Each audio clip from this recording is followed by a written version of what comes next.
Assalamu alaikum. Hello everyone, this is Maysara and I'm creating the content I always wanted to share with my non-Arabic speaking friends. I'll be translating and explaining Arabic poems in English. If you like my channel, please like, share, and subscribe. And in today's episode, we will talk about the poem الكمان, the violin, by Amal Dunqul. Amal Dunqul is an Egyptian poet born in 1940 and died in 1983. He witnessed a politically intense era of the modern Arab and Egyptian history. So, in his poems, he talks about humanity, peace, war, justice. And his absolute most popular poem is لا تصالح, which means don't forgive or don't make peace. So, I will start by reciting the whole poem in Arabic and then I'll break it down. So let's get started. لماذا يتابعني أينما سرت صوت الكمان؟ أسافر في القاطرات العتيقة كي أتحدث للغرباء المسنين. أرفع صوتي ليغطي على ضجة العجلات وأغفو على نبضات القطار الحديدية القلب تهدر مثل الطواحين لكنها بغتة تتباعد شيئا فشيئا ويصحو نداء الكمان. أسير مع الناس في المهرجانات أصغي لبوق الجنود النحاسي يملأ حلقي غبار النشيد الحماسي لكنني فجأة لا أرى تتلاشى الصفوف أمامي وينسرب الصوت مبتعدا ورويدا رويدا يعود إلى القلب صوت الكمان. لماذا إذا ما تهيأت للنوم يأتي الكمان فأصغي له آتيا من مكان بعيد فتصمت همهمة الريح خلف الشبابيك نبض الوسادة في أذني تتراجع طقات قلبي وأرحل في مدن لم أزرها شوارعها فضة وبناياتها من خيوط الأشعة ألقى التي وعدتني على ضفة النهر واقفة وعلى كتفيها يحط اليمام الغريب ومن راحتيها يغط الحنان أحبك. صار الكمان كعوب بنادق وصار يمام الحدائق قنابل تسقط في كل آن وغاب الكمان. And that was the Arabic part, and now we can start translating. So the poem starts with لماذا يتابعني أينما سرت صوت الكمان? Why am I followed wherever I go by the sound of the violin? Something that would be helpful is knowing that sound and voice in Arabic are the same. So whether it's the sound of an object or someone's voice, they both are used are described by the word صوت. أسافر في القاطرات العتيقة. I travel on the old trains. كي أتحدث للغرباء المسنين. To talk to the old strangers. أرفع صوتي ليغطي على ضجة العجلات. I raise my voice over the noisy wheels. وأغفو على نبضات القطار حديدية القلب. So, in Arabic, when we talk about the heart of something, we mean the middle of it, or the center of it, or the inside of it. So now he says that he falls asleep listening to the train's iron or steel heartbeats. So that could mean that because the train is made of iron, so its heart is iron.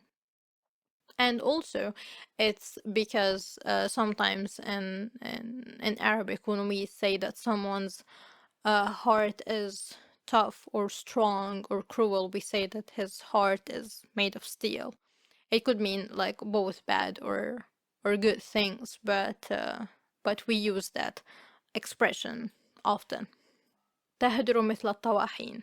These trains' heartbeats, they roar like windmills. لكنها بغتة تتباعد شيئا فشيئا.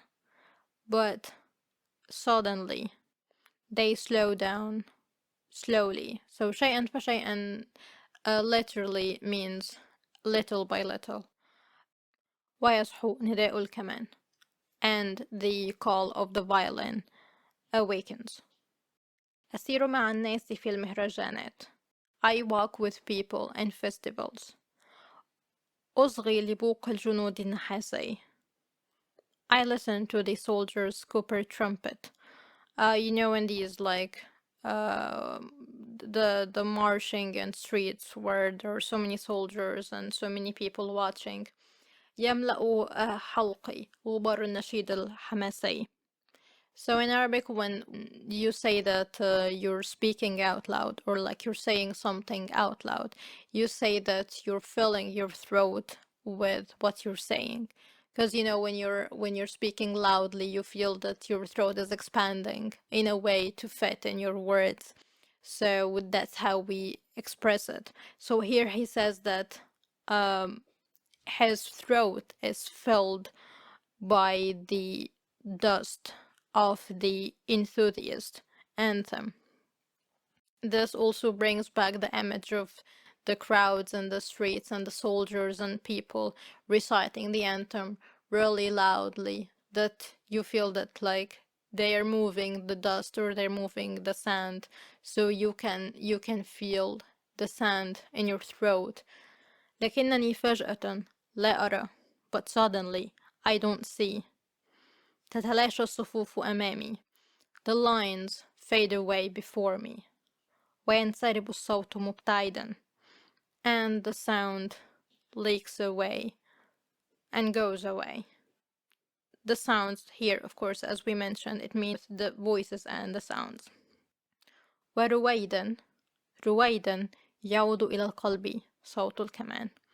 And slowly, the sound of the violin returns to the heart. لماذا إذا ما تهيأت للنوم يأتي الكمان? Why is that when I prepare to sleep, the violin comes? So in Arabic, I think not just in Arabic, in many languages too. Like for example in Spanish, they use the same word for language and for tongue. So you use a word to indicate another thing that is related to it. So tongue, language. So here he says the violin comes, but it's not the violin, it's the sound of the violin. فأصغي له, so I listen to it. آتيا من مكان بعيد, coming from far away. فتصمت همهمة الريح خلف الشبابيك. In Arabic, unlike some languages, we put the verb before the subject. So he would start the sentence by fatasmut, which means to be silenced or to be silent. So the wind behind the windows are silenced or are silent now. نبض الوسادة في أذني. Also, what is silent is the pulse of the pillow in his ears. So it's like when you're sleeping and you hear your own pulse or your own, I really don't know, but you hear that in the pillow. So he says this pulse that the pillow has, it stops. تتراجع دقات قلبي, and my heart beats slow down. وأرحل في مدن لم أزرها, and I leave to cities I never visited. شوارعها فضة, their streets are silver or made of silver. وبناياتها من خيوط الأشعة, and their buildings are made of strings of light or strings of rays. ألقى التي وعدتني على ضفة النهر. So, you know, in English, when you say dating or date, the equivalent for that in Arabic is muwa'ada, and this comes from two words. The first one is mi'ad or mawad, which means appointment or date, and the other one also is wa'ad, which means promise. So, as if it's, you know, it's like a hidden meaning that like when you have a date, when you're dating someone, there is a hidden promise promise to meet you. That's the first one. And the other one, that there is something promising that you're seeking. So he says, I meet the woman that I'm dating, my date, on the river's bank, standing, واقفة. وعلى كتفيها يحط اليمام الغريب, and on her shoulders land the foreign doves.